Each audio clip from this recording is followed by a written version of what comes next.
And we are live! Huzzah! Hello everyone. Persephone Crestomancy here, and welcome back to the Storyteller's Corner, episode 25. Another story, the new year. I'm happy to see all of you. Yeah, I did post the thing. Okay, so, yeah, let's talk about cliches and tropes. Now, there's nothing wrong with cliches or tropes. Have they been overused? Yes, they have. But if you use them in a creative way, I don't really see anything wrong with them per se. And while some of us do claim to despise cliches, there are some cliches that are like a guilty pleasure for us. They're like an Oreo or or a bowl of ramen, to name a few guilty pleasures. One that seems to be really popular is the enemies to lovers. I kind of am fond of the true love romance. That's one that I personally like. And then you have like in fairy tales, you have the cliche of true love's first kiss. But let's talk about the characters in fairy tales first and foremost. When you have a fairy tale, you have these characters, and these characters have roles that they're usually set in, and they're usually benevolent or malevolent. They're either good or bad. And I could name a character type, and for the most part, you can usually say, oh, this one's malevolent, but this one's good. For example, knight in shining armor. That's easy. They're usually a good guy. They save the damsel in distress. A witch. Easy. Malevolent, for the most part. Dragons. Also malevolent. They kidnap princesses and they eat people. And then there's princesses. Now, I know some of you are going to say, well, that's easy. Princesses are all benevolence and sweetness. And sometimes, they help their princes out of dark situations, and they help them out. But what happens when a character is created and they turn that concept on its head? What if you had a princess who wasn't all benevolent and was rather malevolent? What if you had a villainous princess, is what I'm saying in various ways. And that is where today's story comes in. Today's story is The Necklace of Princess Fiorimonde by Mary de Morgan. Now, this is one of those stories that I have not read, which is kind of a shocker at this point, considering how I actively try to find various fairy tales and stuff to add to my library. But I discovered The Necklace of Princess Fiorimonde through a webcomic I like called Forever After. It's a really good webcomic. I highly recommend it. It is getting so good, and I'm looking forward to season 3. But I remember The Necklace of Princess Fiorimonde being referenced, and then I researched the fairy tale. I read the synopsis on Wikipedia, but I wanted to find the actual story. So I went to Amazon, I found myself a copy, and here we go. Now, this one doesn't have illustrations, but it does have other stories. All of which were written by Mary de Morgan, which is a very cool name. Sounds like the name of a sorceress. Now, I mentioned before that Princess Fiorimonde isn't your usual typical princess. She's actually kind of malevolent. But the thing with fairy tales, as I've said before, they were originally made by adults, for adults, and told to adults. And these were ways, for example, that you could badmouth someone without inherently bad-mouthing them. Oh, Matt, hi, welcome. Just getting into the commentary, but today's story is going to be The Necklace of Princess Fiorimonde. So what happens when you get an evil princess? Mary de Morgan has the answer. But anyway, as I was saying before, fairy tales, when they were created back in the day, were originally made by adults for adults and told to adults.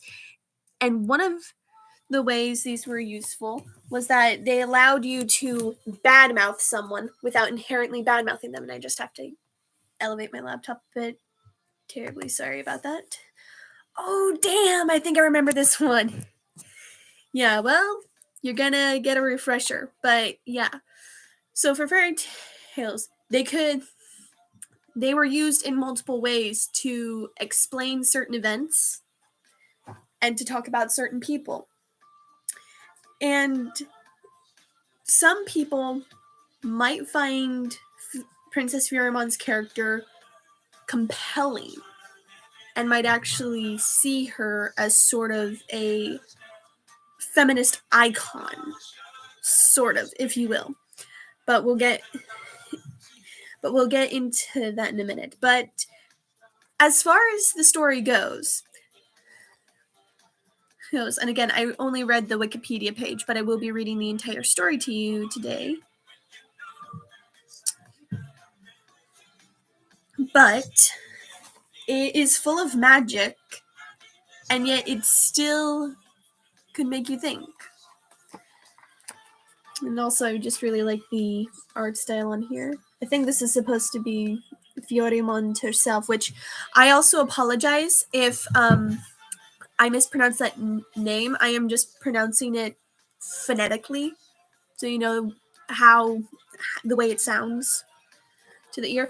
Speaking of which, Matt, you can hear me, right? I just want to make sure I'm being heard loud and clear, and we're not having any issues with the microphone. So you can hear me, right? Just type a little. Okay, good. Yay! First time the live stream actually turned out right, and I didn't have to restart it. The whole thing. Yay!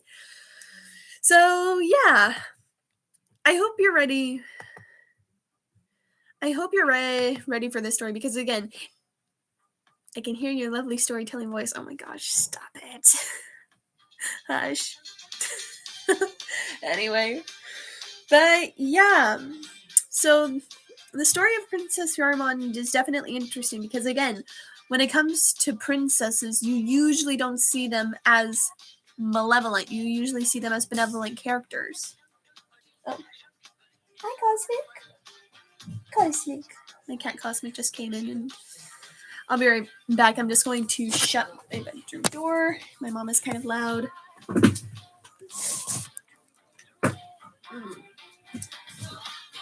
Here we go. Okay, so woo, cat! Yes. Fun fact, I actually do got one of my cats on the bed. It's Brillo. Brillo is my gray, fat, fluffy cat. He's super fluffy. Come here. So yeah, we do got cat. This is Brillo. He's fat, he's gray, and he's fluffy. He's a good boy, though. So there. You got your daily dose of cat. It wouldn't be a Persephone Crestomancy live stream without shenanigans. Cosmic! Do you want out? Do you want to go on an adventure? Alright. He's lovely. He's also very fat and fluffy, and Cosmic wants out, so I'll be right back. I remember Wolfer saying that this was like being at a friend's house. Every time there are hiccups and stuff, it's like being at a friend's house. I just shut it. Oh, hello. My goodness gracious. But yeah, after this song, I promise I'll get to storytelling. You're the only person in this live stream, but you know what? It is what it is. I also got a candle lit. Nice smelling candle. So yeah, this will be a first not only for me, but for quite a few people as well. And feel free to make commentary as I read. But this is The Necklace of Princess Fiorimonde. The Necklace of Princess Fiorimonde. My own private live stream. I feel honored. Oh, well, hey, if more people come, then that's great. If not, then, it is what it is. Though still, I'm glad to have you. Anyway, the Necklace of Princess Fiorimonde. Once there lived a king whose wife was dead, but who had a most beautiful daughter. So beautiful that everyone thought she must be good as well. Instead of which, the princess was really very wicked and practiced witchcraft and black magic, which she had learned from an old witch who lived in a hut on the side of a lonely mountain. This old witch was wicked and hideous, and no one but the king's daughter knew that she lived there. But at night, when everyone else was asleep, the princess, whose name was Fiorimonde, used to visit her by stealth to learn sorcery. It was only the witch's arts which had made Fiorimonde so beautiful that there was no one like her in the world, and in return the princess helped her with all her tricks and never told anyone she was there.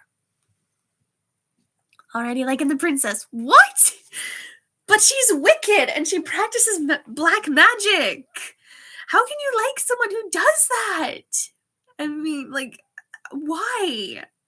Lay, I ask. My goodness. The time came when the king began to think that he should like his daughter to marry.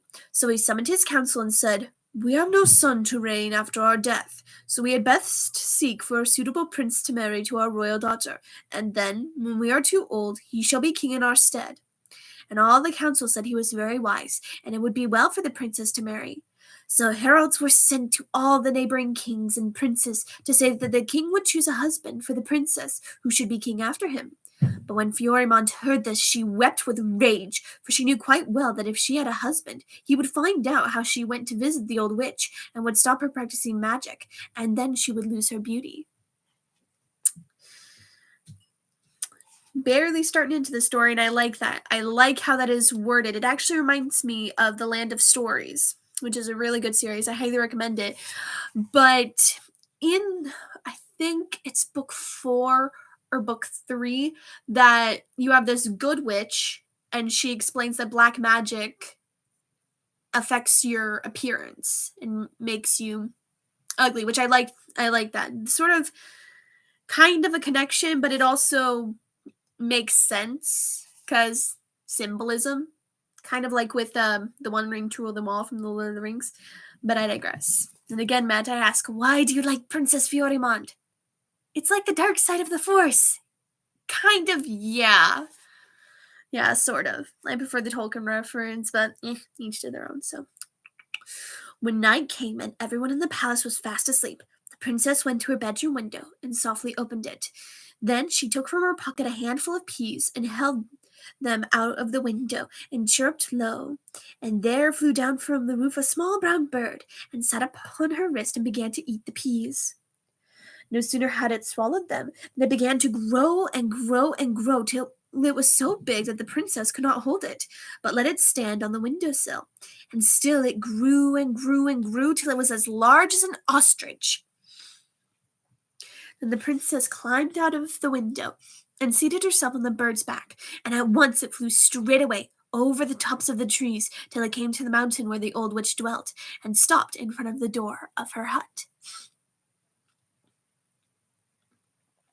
Sorry. Okay. The princess jumped off, and muttering some words through the keyhole, when a croaking voice from within called, "Why have you come tonight?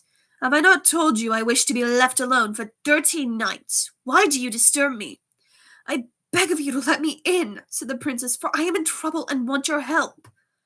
"Come in, then," said the voice, and the door flew open, and the princess trod into the hut, in the middle of which, wrapped in a grey cloak which almost hid her, sat the witch. Princess Fiorimonde sat down near her and told her story, how the king wished her to marry, and had sent word to the neighboring princes that they might make offers for her. "This is truly bad hearing," croaked the witch, "but we shall beat them yet, and you must deal with each prince as he comes. Would you like them to become dogs to come at your call, or birds to fly in the air and sing of your beauty?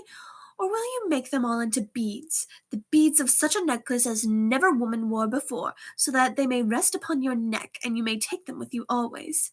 "The necklace! The necklace!" cried the princess, clapping her hands with joy. That will be the best of all, to sling them upon a string and wear them around my throat. Little will the courtiers know whence come my new jewels. Hi, Akira, welcome. I'm reading the Necklace of Princess Fiorimonde, and the princess has just gone to the witch for help, since she doesn't want to marry. The Necklace of Princess Fiorimonde. Yep.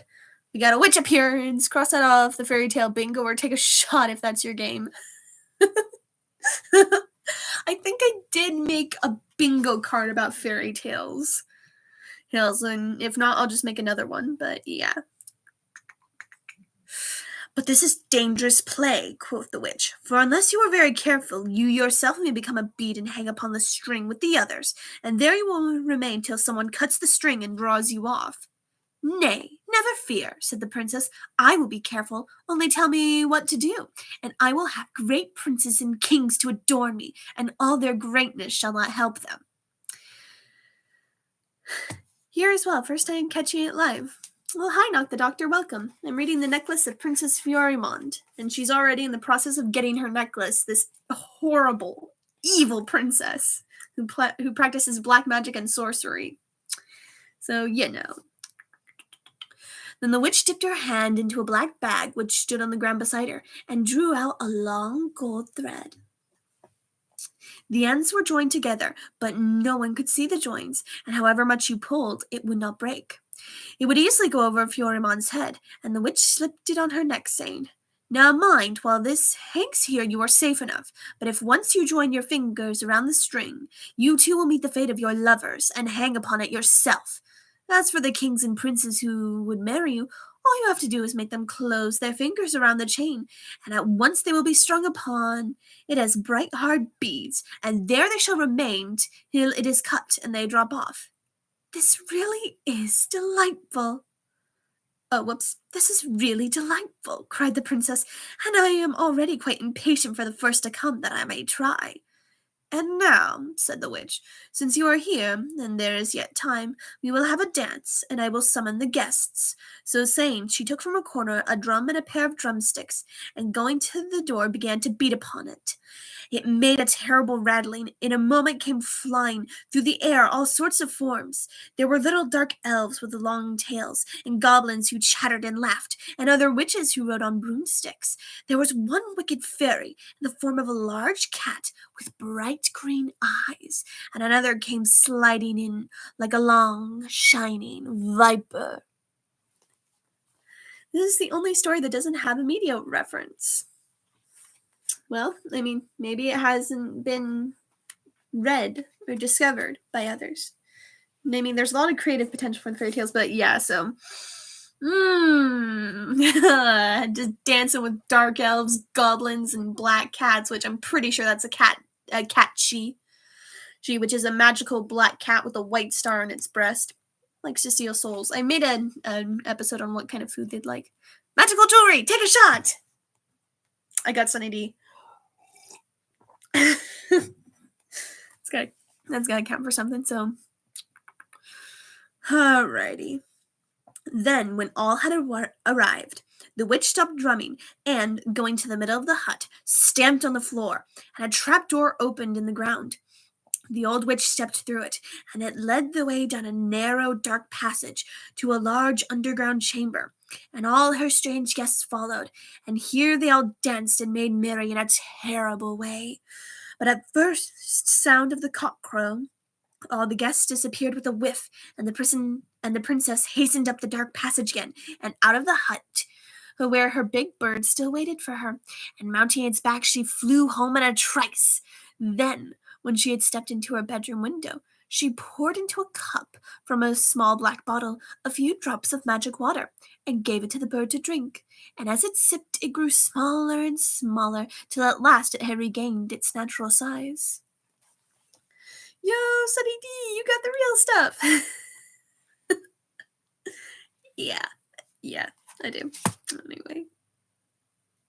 Also, it seemed fitting to wear 2 necklaces. Magic potion! Take a shot! Yep.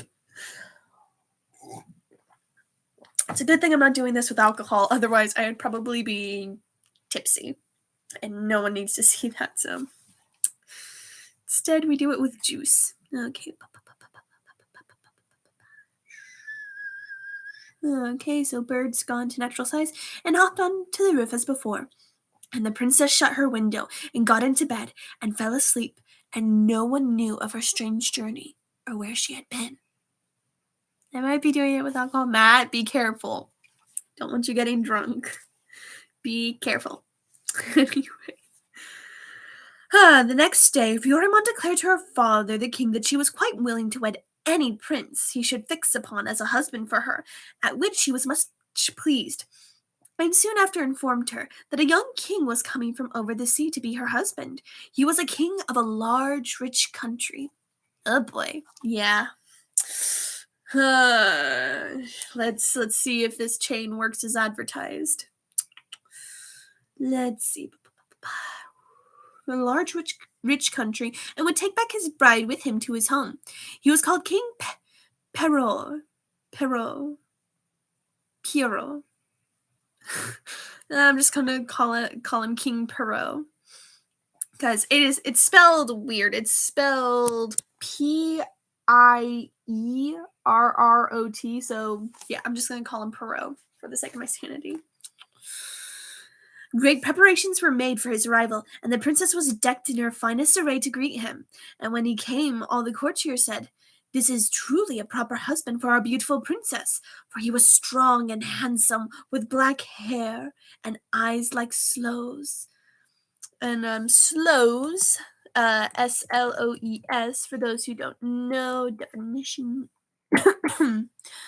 It's a small bluish black fruit of the blackthorn with a sharp, sour taste. So it's a type of fruit.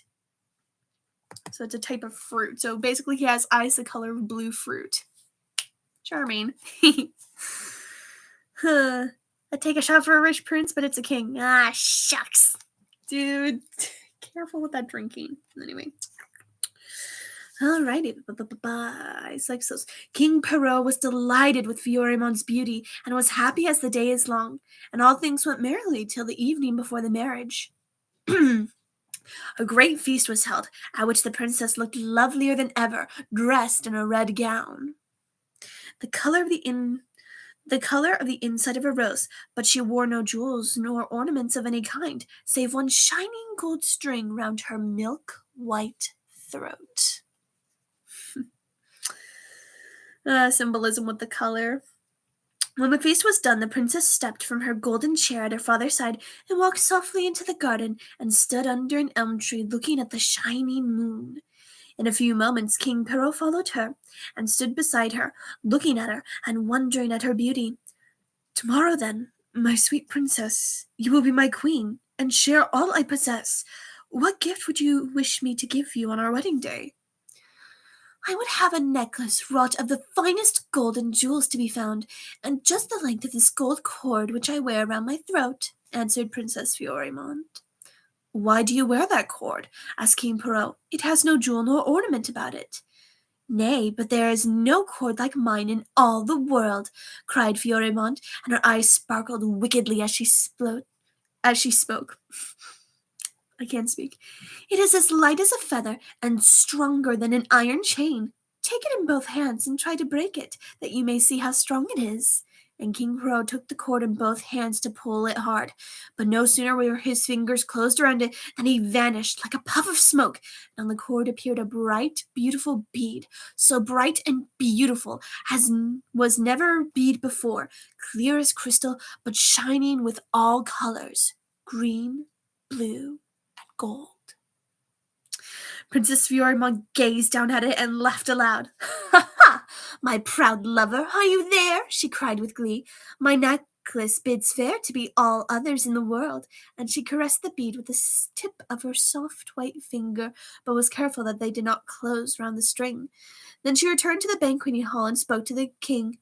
"Pray, sire," said she, "send someone at once to find King Pierrot, for as he was talking to me a minute ago, he suddenly left me, and I am afraid lest I may have given him offense, or perhaps he is ill." "You're lying, you liar." The king desired that the servant should seek for King Pierrot all over the grounds, and seek him they did, but nowhere was he to be found, and the old king looked offended. "Doubtless you will be ready tomorrow, for in time for the wedding," quoth he, "but we are not best pleased that he should treat us in this way." Princess Fiorimonde had a little maid called Yolande. She was a bright-faced girl with merry brown eyes, but she was not beautiful like Fiorimonde, and she did not love her mistress, for she was afraid of her.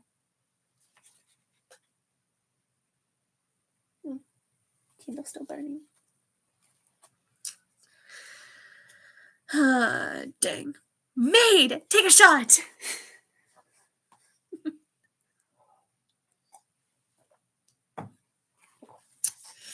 Anyway, so yeah, we have our second female character, Yolanda, and she does not like serving Princess Fiorimonde, and suspected her of her wicked ways.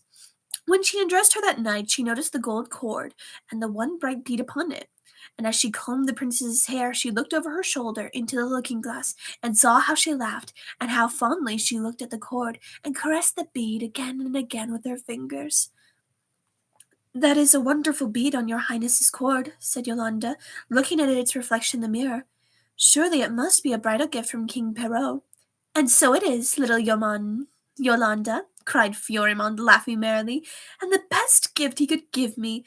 But I think one bead alone looks ugly and ungainly. Soon I hope I shall have another, and another, all as beautiful as the first." Then Yolande shook her head and said to herself, "This bodes no good." Next morning all was prepared for the marriage, and the princess was dressed in white satin and pearls, with a long white lace veil over her, and a bridal wreath on her head. And she stood waiting among her grandly dressed ladies, who all said that such a beautiful bride had never been seen in the world before. But just as they were preparing to go down to the fine company in the hall, a messenger came in great haste, summoning the princess at once to her father the king, and he was much perplexed. "My daughter," cried he, as Fiorimonde, in all her bridal array, entered the room where he sat alone, "what can we do?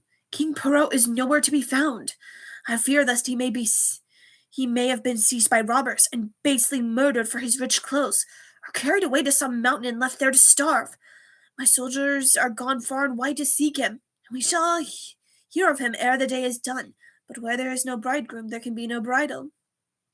"Then let it be put off, my father," cried the princess, "and tomorrow we shall know if it is for a wedding or a funeral we must dress." And she pretended to weep, but even then she could barely keep from laughing. Actually reading the story, and I actually have come to realize that I do not like Princess Fiorimonde. She's a compelling character, and I admire the villain aspect of a princess, but at the same time, like, jeez. But then again, I mean, you practice, well, I don't know, but she's like, she's a character. Anyway. So the wedding guests went away, and the princess laid aside her bridal dress, and all waited anxiously for news of King Perrault, and no news came. So at last everyone gave him up for dead, and mourned for him, and wondered how he met his fate. Princess Fiorimonde put on a black gown, and begged to be allowed to live in seclusion for 1 month, in which to grieve for King Perrault. But when she was again alone in her bedroom, she sat before her looking-glass, and laughed till tears ran down her cheeks. And Yolande watched her, and trembled when she heard her laughter. She noticed, too, that beneath her black gown, the princess still wore her gold cord, and did not move it night or day. I find her kind of funny in a morbid way. How so? Matt, please enlighten me. I'm curious. Jiminy crickets. The month had barely passed away when the king came to his daughter, and announced that another suitor had presented himself, whom should much like to be her husband. The princess agreed quite obediently to all her father said, and it was arranged that the marriage should take place. This new prince was called Prince. What country is the Necklace of Princess Fiorimonde? I'm not sure. But we do know that the witch lives alone in a mountain, so somewhere with mountains, I'm assuming. So this new prince was called Prince Hildebrandt. Hopefully I'm pronouncing that right. He came from a country far north, of which one day he would be king. He was tall and fair and strong, with flaxen hair and bright blue eyes. We got a prince! Take a shot! Yep, and that's 2 for 2 now that we've had suitors with blue eyes, which mine are blue. Mine are blue with a little gold in them. Everyone in my family's got blue eyes. My mom, my dad, my brother, my other brother, and me. We all got blue eyes. Anyway. Alrighty.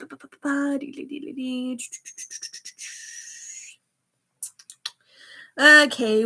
When Princess Fiorimonde saw his portrait, she was much pleased and said, "By all means, let him come, and the sooner the better." So she put off her black clothes, and again great preparations were made for a wedding, and King Perrault was quite forgotten.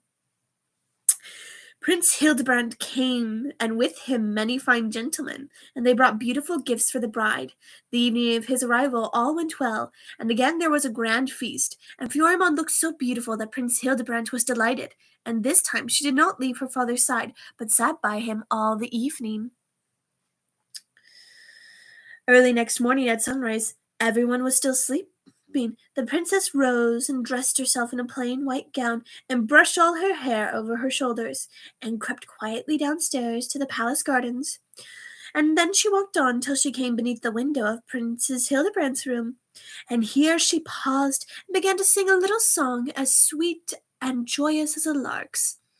When Prince Hildebrand heard it, he got up and went to the window and looked out to see who sang. And when he saw Fiorimonde standing in the red sunrise light, which made her hair like gold and her face rosy, he made haste to dress himself and go down to meet her. Sorry about that. Don't do it. Don't do it. Oh my goodness. Hildebrand, why? "How, my princess," said he, as he stepped into the garden beside her. "This is indeed great happiness to meet you here so early.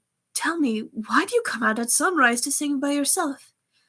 "I come out that I may see the colors of the sky, red, blue, and gold," answered the princess. "Look, there are no such colors to be seen anywhere, unless it be in this bead which I wear here on my golden cord." "What is that bead? Where did it come from?" asked Hildebrand.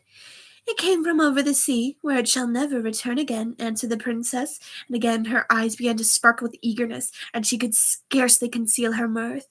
"Lift the cord off my neck and look at it near, and tell me if you ever saw one like it."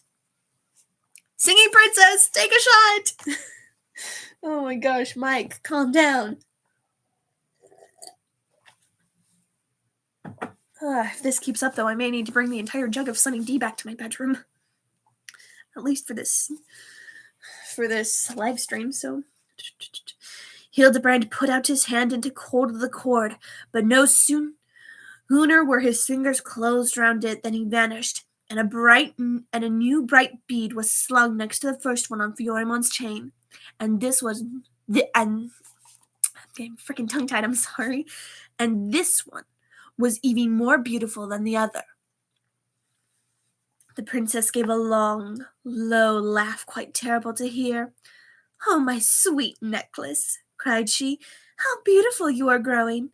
I think I love you more than anything in the world besides." There she went softly back to bed without anyone hearing her, and fell sound asleep, and slept till Yolande came to tell her it was time for her to get up and dress for the wedding. The princess was dressed in gorgeous clothes, and only Yolande noticed that beneath her satin gown she wore the golden cord, but now there were 2 beads upon it instead of 1. Scarcely was she ready when the king burst into her room in a towering rage. "My daughter," he cried, "there is a plot against us. Lay aside your bridal attire, and think no more of Prince Hildebrand, for he too has disappeared and is nowhere to be found." At this the princess wept and entreated that Hildebrand should be sought for far and near, but she laughed to herself and said, "Search where you will, yet you will not find him." And so again a great search was made, and when no trace of the prince was found, all the palace was in an uproar. The palace is all in an uproar because she refuses to get married. Of course, that necklace, that horrible, horrible necklace, though, not gonna lie, that is pretty clever. It would be good for creative writing. Enchanted jewelry. The princess again put off her bride's dress and clad herself in black, and sat alone and pretended to weep. But to Yolande, who watched her, shook her head and said, "More will come and go before the wicked princess has done her worst." A month passed in which Fiorimonde pretended to mourn for Hildebrand, and then she went to the king and said, "Sire, I pray that you will not let people say that when any bridegroom comes to marry me, as soon as he has seen me he flies rather than be my husband. I beg that suitors may be summoned from far and near, that I may not be left alone unwed." The king agreed, and envoys were sent all the world over to bid any who would come to be the husband of Princess Fiorimonde. And come they did, kings and princes from south and north, east and west, King Adrian, Prince Sigbert, Prince Algar, and many more.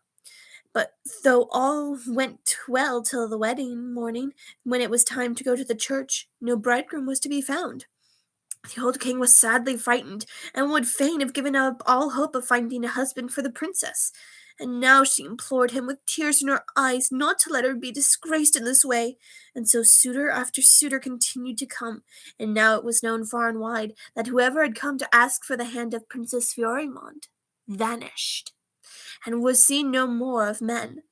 The courtiers were afraid and whispered under their breath, "It is not all right. It cannot be." But only Yolande noticed how the beads came up upon the golden thread, till it was well nigh covered, yet there was always room for one bead more. I like Yolande. Yolande is my favorite character in this. So the years passed, and every year Princess Fiorimonde grew lovelier and lovelier, so that no one who saw her could guess how wicked she was. In a far-off country lived a young prince whose name was... Jeez. So many names. I'm probably gonna butcher this one too, but time jump! Take a shot!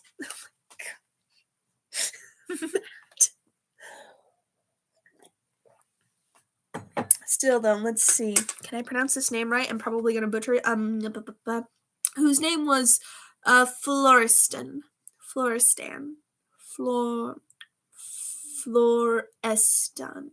Florestan. Jeez. Florestan. I'm just going to call him that. Florestan. It's probably wrong, but I'm trying to do it phonetically. Gonna run out of wine at this rate. Dude, calm down and take it easy with the wine. Okay, so he had a dear friend named another name. I'm just gonna Gervais.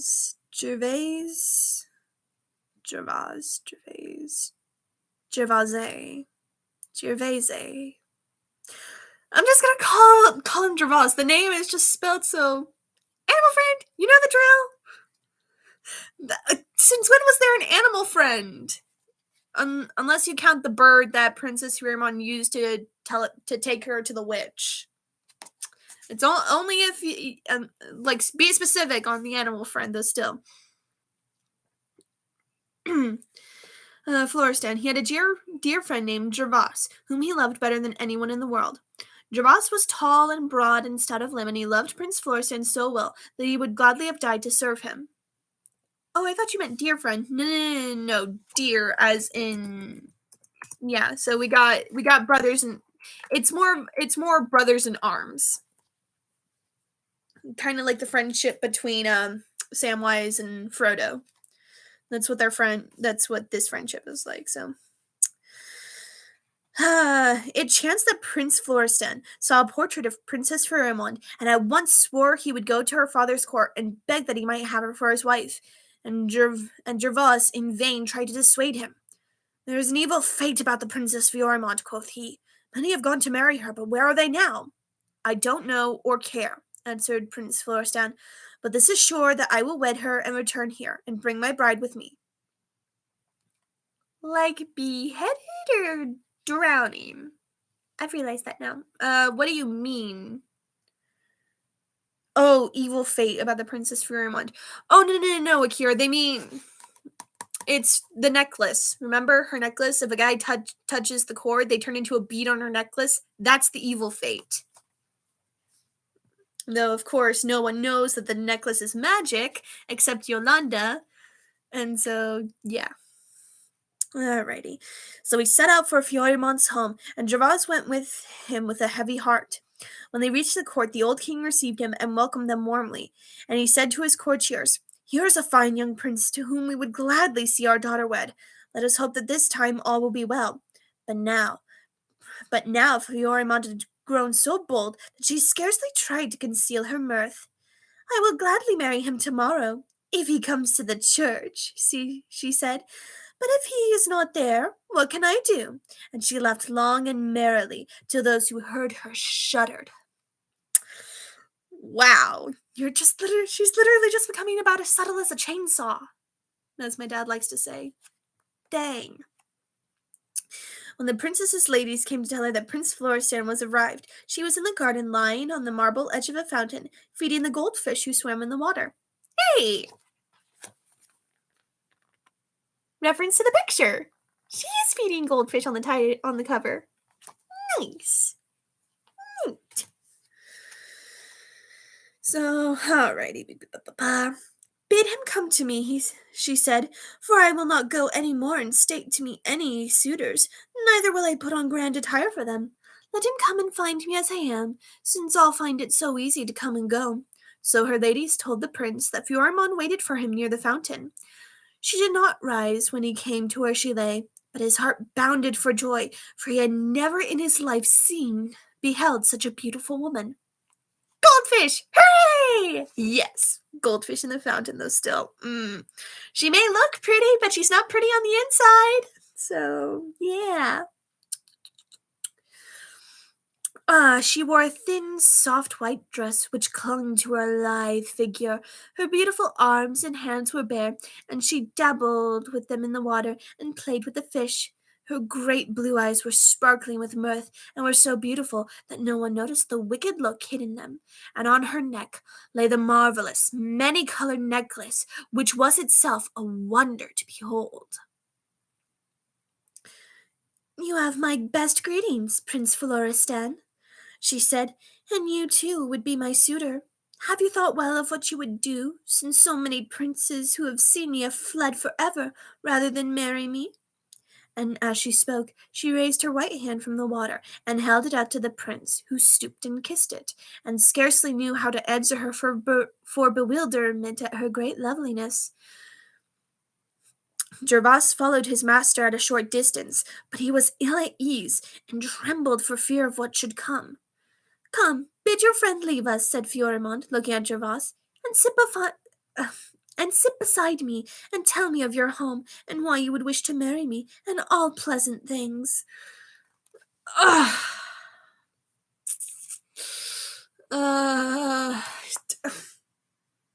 I'm gonna save my one thought for after the story, but Jiminy Crickets. This is kind of like an evil version of Pokemon. Gotta catch all the princes. You can't forget kings, but like, geez, I kind of agree. But did you have to do that? And again, I have a thought, but I'll save it for after the story, because this princess. Florestan begged that Gervase would leave them for a little, and he walked away slowly, in a very mournful mood. He went down the walks, not heeding where he was going, till he met Yolanda, who stood beneath a tree laden with rosy apples, picking the fruit and throwing it into a basket at her feet. He would have passed her in silence, but she stopped him and said, "Have you come with the new prince? Do you love your master?" "Aye, better than anyone else on the earth," answered Gervase. "Why do you ask? And where is he now?" said Yolanda, not heeding Gervase's question. "He sits by the fountain with the beautiful princess," said Gervase. "Then I hope you have said good-bye to him well, for be assured you shall never see him again," said Yolanda, nodding her head. "Why not? And who are you to talk like this?" asked Gervase. "My name is Yolanda," answered she, "and I am Princess Fiorimonde's maid. Do you not know that Princess Florestan is the 11th lover who has come to marry her, and one by one they have disappeared, and only I know where they have gone." "And where have they gone?" cried Gervase. "And why do you not tell the world, and prevent good men being lost like this?" "Because I fear my mistress," said Yolanda, speaking low and drawing near to him. "She is a sorceress, and she wears the brave kings and princes who come to woo her, strung upon a cord round her neck. Each one forms the bead of a necklace which she wears both day and night. I have watched that necklace growing. First, it was only an empty gold thread. Then came King Perrault, and when he disappeared, the first bead appeared on it. Then came Hildebrand, and 2 beads were on the string instead of 1. Then followed Adrian, Sigbert, and Alger, and Senred, and Pharamond, and Baldwin, and Leofric, and Raoul, and all are gone, and 10 beads hang upon the string, and tonight there will be 11, and the 11th will be your Prince Florestan." "If this be so," cried Gervais, "I will never rest till I have plunged my sword into Fiorimonde's heart." But Yolanda shook her head. "She is a sorceress," she said, "and it might be hard to kill her. Besides, that might not break the spell, and bring the princess back to life. I wish I could show you the necklace, and you might count the beads, and see if I do not speak the truth, but it is always about her neck, both day and night, so it is impossible." "Take me to her room tonight when she is asleep, and let me see it there," said Gervais. "Very well, we will try," said Yolanda, "but you must be very still and make no noise, for if she wakes, remember, it will be the worse for us both." When night came, and all the palace were fast asleep, Gervais and Yolanda met in the great hall, and Yolanda told him that the princess slumbered soundly. "So now let us go," said she, "and I will show you the necklace on which Fiorimonde wears her lovers, strung like beads, though how she transforms them I know not." "Stay one instant, Yolanda," said Gervais, holding her back, as she would have tripped upstairs. "Perhaps, try how I may, I shall be beaten, and either die or become a bead like those who have come before me.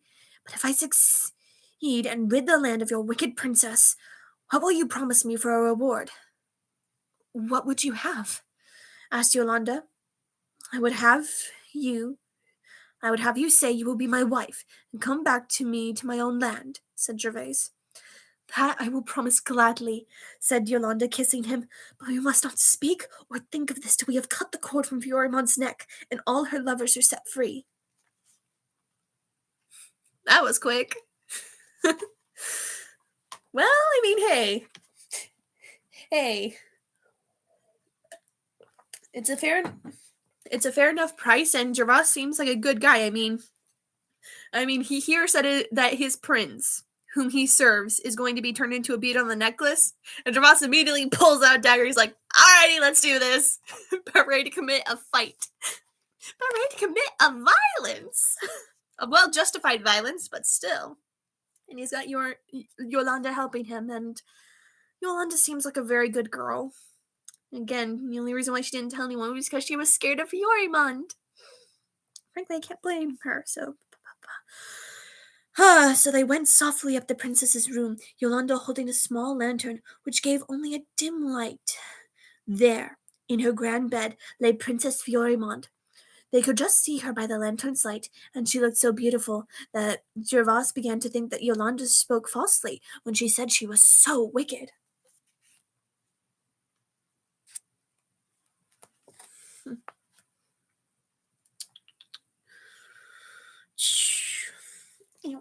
Okay.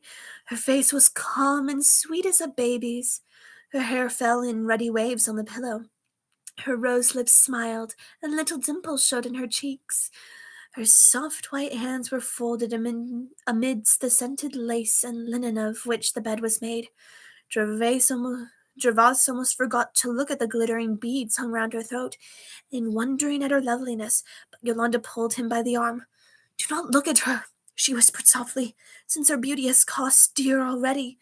Look rather at what remains of those who thought her to be as fair as you do now. See here!" And she pointed with her finger to each bead in turn. "There was Perrault, and this was Perrault, and this Hildebrand, and these are Adrian and Sigbert and Alder and Senred, and that is Pharamond, and that Raoul, and the last of all here is your own master, Prince Florestan. Seek him now where you will, and you will not find him. You shall never see him again till the cord is cut and the charm broken." "Of what is the cord made?" whispered Gervais. It is of the finest gold, she answered. Nay, do not touch her, lest she wake. I will show it to you. And Yolanda put down the lantern and softly put out her hands to slip the beads aside. But as she did so, her fingers closed around the golden string, and directly she was gone. Another bead was added to the necklace, and Gervase was alone with the sleeping princess. He gazed about him in sore amazement and fear. He dared not call lest Fiorimonde should wake. Yolanda, he whispered as loud as he dared. Yolanda, where are you? But no Yolanda answered. He bent down over the princess and gazed at the necklace. Another bead was strung upon it next to the one which Yolanda had pointed as Prince Florestan, and he counted them. 11 before, now there are 12. Oh, hateful princess! I know now where go the brave kings and princes who came to woo you, and where too is my Yolanda. And as he looked at the last bead, tears filled his eyes. It was brighter and clearer than any other, and of a warm red hue, like the red dress Yolanda had worn. The princess turned and laughed in her sleep, and the sound of her laughter Gervase was filled with horror and loathing. He crept shuddering from the room, and all night long sat up alone, plotting how he might defeat Fiorimonde and set Florestan and Yolanda free. Good boy, Gervase. Gonna solve that problem, and not with a dagger. Well, maybe because the chain's gotta be cut, but I digress. Laptop's done charging. Okay, my feet were falling asleep. Okay, brighten screen. There we go. Alrighty. Next morning, when Fiorimonde dressed, she looked at her necklace and counted its beads. But she was much perplexed, for a new bead was added to the string. Who can have come and grasped my chain unknown to me? She said to herself, and she sat and pondered for a long time. Take a stretch break if your feet are falling asleep. Nah, I'm good. I'm reading the story to you guys. So,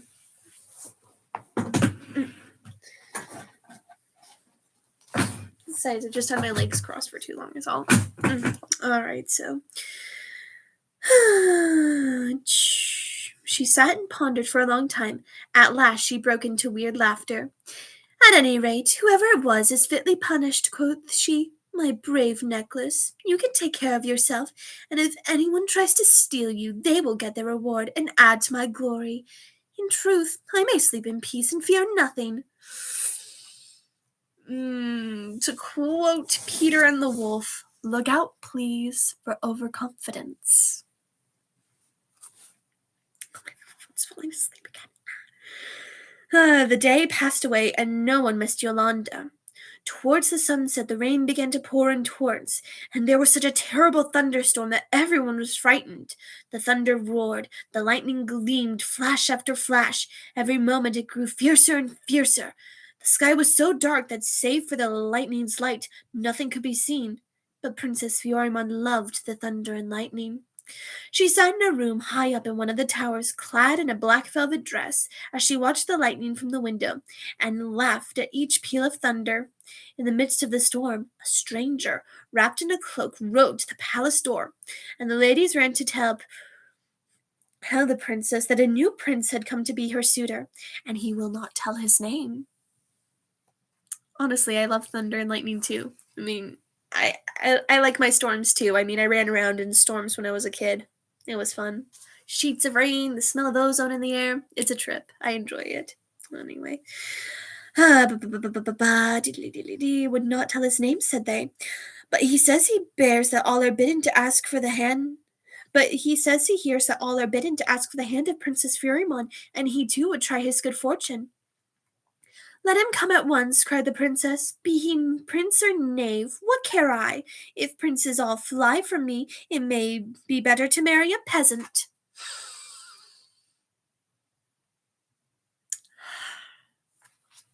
Saving my comment for after the story, but oh boy. This character. I think Princess Fiorimonde has now fallen under the list of characters you love to hate, for me at least. Like, I know some people are definitely going to love her character considering so complex, but I will get to that in a minute. So they led the newcomer up to the room where Fiorimonde sat. He was wrapped in a thick cloak, but he flung it aside as he came in, and showed how rich was his silken clothing underneath, and so well was he disguised that Fiorimonde never saw that it was Gervase, but looked at him and thought she had never seen it before. "You are most welcome, stranger prince. Who has come through such lightning and thunder to find me?" said she. "Is it true, then, that you wish to be my suitor? What have you heard of me?" "It is quite true, princess," said Gervase, "and I have heard that you are the most beautiful woman in the world." "Is that true also?" asked the princess. "Look at me now and see."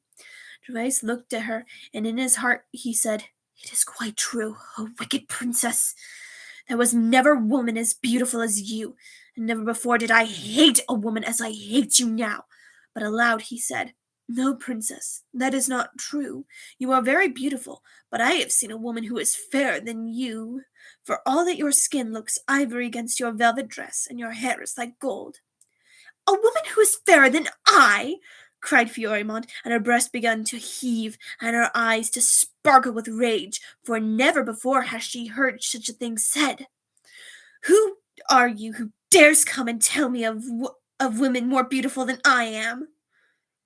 "I am a suitor who asks to be your husband, princess," answered Gervase. "But still I say I have seen a woman who is fairer than you." "Honestly, I want to introduce myself like that in parties. Enter with a cloak and fling it off to reveal my luxurious clothes." Do it then. I won't stop you. I don't think I'd be able to do it. Also, possible reference to Cinderella, considering Fiorimonde's getting her necklace in a twist over hearing that some woman's prettier than her. Possible reference to Cinderella, maybe. I don't know. That does make me wonder though. Who did it first? Who did it first? Fiorimonde or the evil queen from the Brothers Grimm Snow White? Lots to think about. Still, though, go, Gervase. Push her buttons. Go get her. "Who is she? Where is she?" cried Fiorimonde, who could scarcely contain her anger. "Bring her here at once, that I may see if you speak the truth." "What will you give me to bring her to you?" said Gervase. "Give me that necklace you wear on your neck, and then I will summon her in an instant." But Fiorimonde shook her head. "You have asked," said she, "for the only thing from which I cannot part." And then she bade her maids bring her jewel casket. And she drew out diamonds and rubies and pearls and offered them, all or any, to Gervase. The lightning shone on them and made them shine and flash. But he shook his head. Those who don't know, a jewel casket, basically box full of jewels and shiny and shimmery things. Because yeah, she has one of those. Considering how much this character is, I don't think she'd be sufficed with just one jewelry box. No, she gotta have a whole casket full. Actually, oh boy. If you take it literal, if you take the word literally jewel casket, then that just makes it even more morbid. Oh my goodness. I love this story. I like this story. So Gervase shook his head. "No, none of these will do," quoth he. "You can see her for the necklace, but for nothing else." "Take it off yourself, then," cried Fiorimonde, who now was so angry that she only wished to be rid of Gervase in any way. "No, indeed," said Gervase. "I am no tire woman, and should not know how to clasp and unclasp it." And in spite of all Fiorimonde could say or do, he would not touch either her or the magic chain. At night the storm grew even fiercer, but it did not trouble the princess. She waited till all were asleep, and then she opened her bedroom window and chirruped softly to the little brown bird who flew down from the roof at her call. Then she gave him a handful of seeds as before, and he grew and grew and grew till he was as large as an ostrich. Then she sat upon his back and flew out through the air, laughing at the lightning and thunder which flashed and roared around her. Away they flew till they came to the old witch's cave, and here they found the witch sitting at her open door, catching the lightning to make charms with. "Welcome, my dear," croaked she, as Fiorimonde stepped from the bird. "Here is a knight we both love well. And how goes the necklace? Right merrily, I see." 12 beads already. But what is that 12th? And she looked at it closely. Nay, that is one thing I want you to tell me, said Fiorimonde, drying the rain from her golden hair. Last night when I slept there were 11, and this morning there are 12, and I know not from whence comes the 12th. It is no suitor, said the witch. Witch returns! Yep, the witch is back. It is no suitor, said the witch, but from some young maid that bead is made. But why should you mind? It looks well with the others. Some young maid, said the princess. Then it must be Cicely, or Marybelle, or Yolande who would have robbed me of my necklace as I slept. But what care I? The silly wench is punished now, so may all others be who would do the same. And when will you get the 13th bead? And where will he come from? Asked the witch. He waits at the palace now, said Fiorimonde, chuckling, and this is why I have to speak with you. And then she told the witch of the stranger who had come in the storm, and of how he would not touch her necklace, nor take the cord in his hand, and how he said that he knew a woman fairer than she. Beware, princess, beware, cried the witch in a warning voice as she listened. Why should you heed the tales of other women fairer than you? Have I not made you? Oh, that was my tablet. I'm sorry. It's my tablet. I got a notification. I'm sorry. Anyway, why should you heed the tales of other women fairer than you? Have I not made you the most beautiful woman in the world, and any others do more than I? Give no ear to what this stranger says, or you shall rue it. But still the princess murmured, and said she did not love to hear anyone speak of others as beautiful as she. Oh, please, Gervais, please press her buttons again. You gotta beat her. Save your girl. Your girl is a bee now. You gotta save your girl. Come on, do it, Gervais. Do it. Be warned in time, cried the witch, or you will have cause to repent it. Are you so silly or so vain as to be troubled because a prince says idly what you know is not true? I tell you, do not listen to him, but let him be slung to your chain as soon as may be, and then he will speak no more. And then they talked together of how Fiorimonde could make Gervais grasp the fatal string.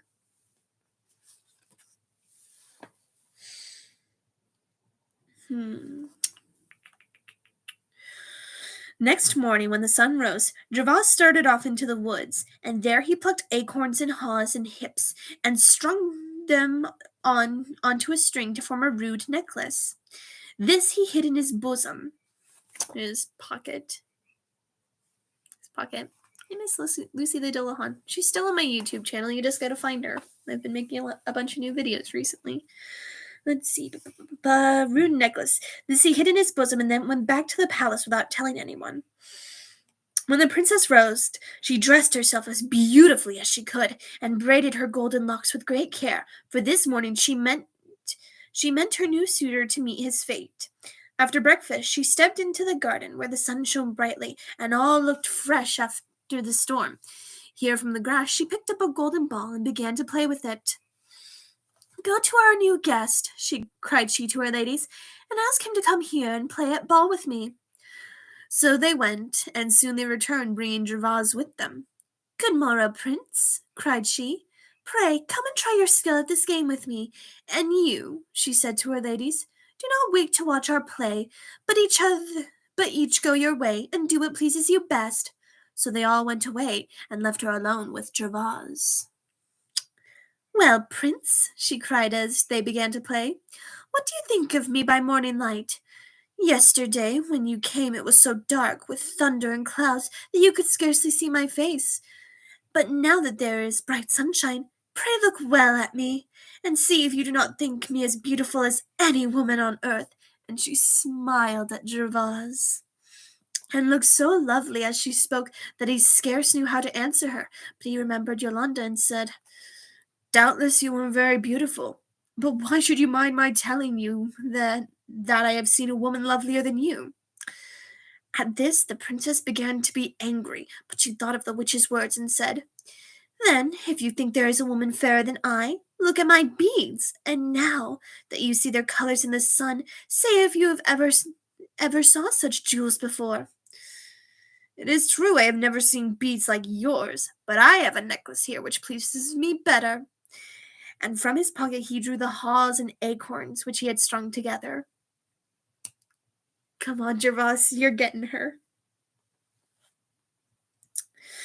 What is that necklace, and where did you get it? Show it to me, cried Fiorimonde, but Gervais held it out of her reach and said, I like my necklace better than yours, princess, and believe me, there is no necklace like mine in all the world. Why? Is it a fairy necklace? What does it do? Pray give it to me, cried Fiorimonde, trembling with anger and curiosity, for she thought perhaps it has the power to make the wearer beautiful. Perhaps it was worn by the woman whom he thought more beautiful than I, and that is why she looked so fair.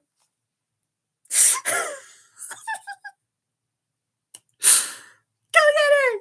Yes, Gervais! He's playing her like a bass!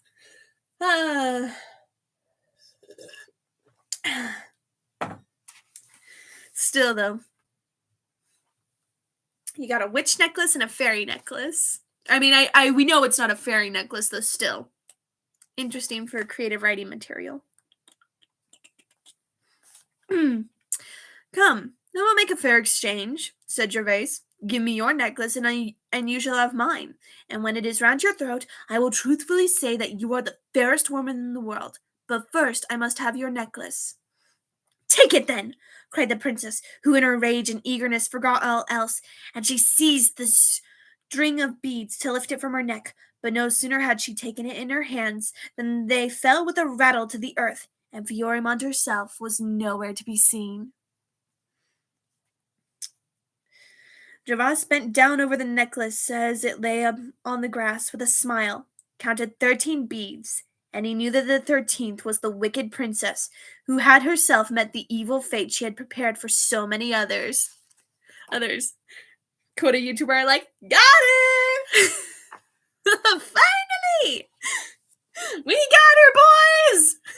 We got her! Does a Delahan girl wear a fairy necklace? I think anyone could wear a fairy necklace. Just depends, but yeah. We got her, guys! Cheers! I'll drink to that. Good boy, Gervais. Villain defeated. Take a shot. I already took one, though. Alrighty. Oh, clever princess, cried he, laughing aloud. You are not so very clever, I think, to be so easily outwitted. Then he picked up the necklace on the point of the sword and carried it, slung thereon, into the council chamber, where sat the king, surrounded by statesmen and courtiers busy with state affairs. I see you there, tree spirit. Pray, king, said Gervais, send someone to seek for Princess Fiorimonde.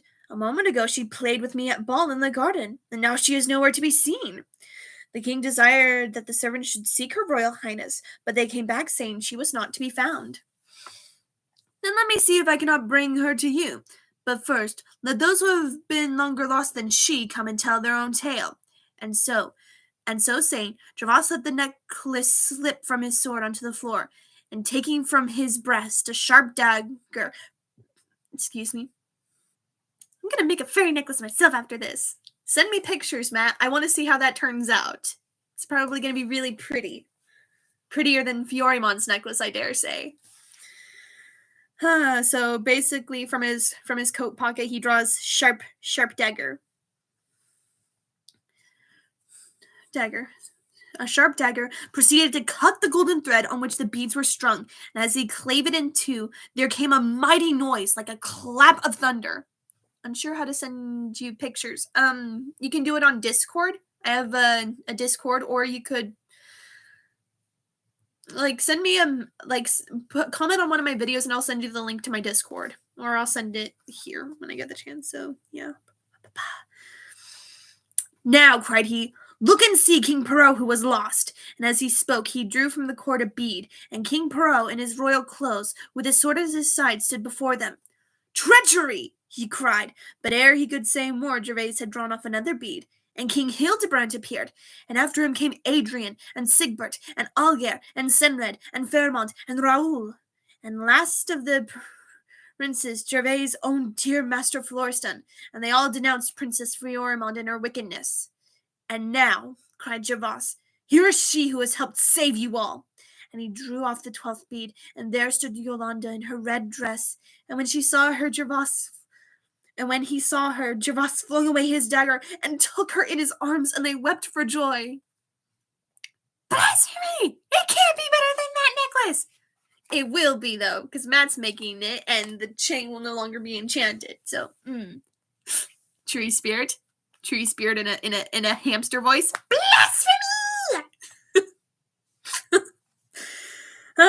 So yeah, our lovers are reunited. Take a shot.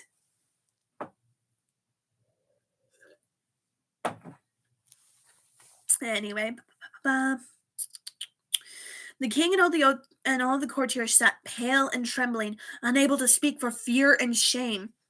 At length the king said with a deep groan, "We owe you deep amends, O noble kings and princes. What punishment do you wish us to prepare for our most guilty daughter?" But here Gervais stopped him and said, "Give her no other punishment than what she has chosen for herself. See, here she is, the 13th bead upon the string. Let no one dare to draw it off, but let the string be hung up where all people can see it, and see the one bead, and know the wicked princess is punished for her sorcery. So it will be a warning to all others who would do like her." So they lifted the golden thread with great care and hung it up outside the town hall, and there the one bead glittered and gleamed in the sunlight. And all who saw it knew that it was the wicked Princess Fiorimonde, who had justly met her fate. My necklace will have pyrite. Gold! Ooh, if it's a fairy necklace, it'd be cool if it had iron pyrite, also known as fool's gold rather than actual gold on it, but each to their own. Then all the kings and princes thanked Gervais and Yolande and loaded them with presents, and each went to his own land. And Gervais married Yolande, and they went back with Prince Florestan to their homes, and all lived happily to the end of their lives. And that is the story of the Necklace of Princess Fiorimonde. Now, there are many other stories in here. In fact, the next one, like the one following after Princess Fiorimonde, is called The Wanderings of Arismon, which sounds like it might be interesting. Like, I'll have to read through all of these and we'll see. But yeah, that was the story of the Necklace of Princess Fiorimonde. And as I said before, she's a very compelling character. My speakers. I hate my speakers. This one was a favorite. Well, I'm glad you enjoyed it. My speakers are going crackly. I was waiting for them to do that. Come on. There we go. Alright, that's better. But, yeah, as I mentioned before, she is a very compelling character, and some may see her as sort of a feminist icon, considering the lengths she goes to avoid marriage. I have Discord, so I could easily join. That was fun. Well, thank you. I'm glad you enjoyed the story. But yeah, Princess Fiorimonde is a very complex character, and I do enjoy her to an extent, but I like her in the way where it's like you love to hate someone. It's like having a character that you love to hate. So, yeah, and again, most people could find her empowering, because again, the lengths she goes to practicing sorcery and using that necklace to get rid of all her suitors. And look, I get people who don't want to be married. Like, you can do your own thing. That's the perk of the world. But for me, I want to get married at some point when the time's right. You know what I mean? But yeah, Princess Fiorimonde is a very compelling character. But you can all tell that my favorite character was Yolande, considering, despite the fact that she was terrified of her mistress, that she did try to help Gervais uncover the secret and help him save the princess, despite the fact that she ended up on the chain for a while. So it is a very good story. And moral. Well, I always try and find a moral for all the stories I read, all the fairy tales. And one moral would be, look out, please, for, don't grow too confident. Because with all the jewels around, all the princes and kings around her neck, Princess Fiorimonde eventually got so confident that she thought she wouldn't be able to fall for the same trick and end up on her own necklace. And that's what happens. So that is one moral that I can definitely find. If you guys have any other possible theories on what the moral might be, let me know in the comments below. Speaking of Matt Newcomb, if you wanted to join my Discord and not the doctor, here is my Discord link. This is a permanent link. It won't expire, and it can be used unlimitedly. Unlimitedly. So yeah. It's a very fascinating story, and I like the fact that it takes the princess trope and turns it on its head, making Princess Fiorimonde the antagonist rather than a good guy. Because again, usually for the most part in fairy tales, the princess is one of the good guys. It's never seen. A princess is usually never antagonistic, except in this case. And there might be other villainous princesses. I'll have to look and read more stories. Which I swear, at the rate of stories I need to keep reading, I'll never be done. I don't think, but still, it's fun to read. I enjoy it. But yeah, so that was the story. Now, I mentioned earlier that while I was reading the story that I had a thought, and I was saving it for the end of the story. But since we're at the end of the story, so we all know my thoughts on Princess Fiorimonde. But I thought to myself, if I were going to play matchmaker and find her a villainous, wicked husband to marry that would probably suit her, well, I honestly think her and the robber bridegroom would make a great couple. That would be a dangerous power couple. And who is the robber bridegroom, you may ask? Well, he is a gentleman from a Brothers Grimm fairy tale, which I'm very fond of. And because I can, I'm saving that particular Brothers Grimm story for February. Because of February is the season of romance. And it's fitting. So yeah. That would be interesting, though, to see Princess Fiorimonde and the robber bridegroom get together. Because I mean, she's a sorceress. He's a robber with a certain appetite. It would be interesting. Speaking in an adaptation of the robber bridegroom in A Tale Dark and Grim by Adam Gidwitz. Love his work. Amazing author. I have the Grimm trilogy of his. He actually does portray the robber bridegroom as a sorcerer rather than just joined. Hooray!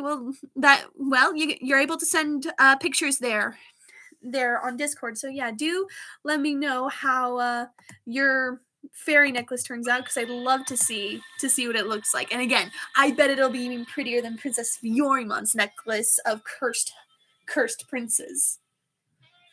But yeah, so once again, we're in the hour-long section, but I'm glad you guys really enjoyed the story. It means a lot to me that I'm able to give you guys some enjoyment, which, speaking of, I'm almost kind of tempted to try and draw my version of Princess Fiorimonde. And I might even draw the robber bridegroom. That's something to think about, some artwork I could do. Which, would you guys be interested if I started posting art on this channel? I know you guys see my artwork on the ASMR videos, because I have to hand draw every monster girl. But would you be interested in seeing me post artwork on here? Because I've seen some other... Yes! Oh, what? You want to see me post artwork on my channel? Like in my community post? Is that something you'd like to see, Nat? But yeah. I'm glad. Please! Alright, I'll see what I can do.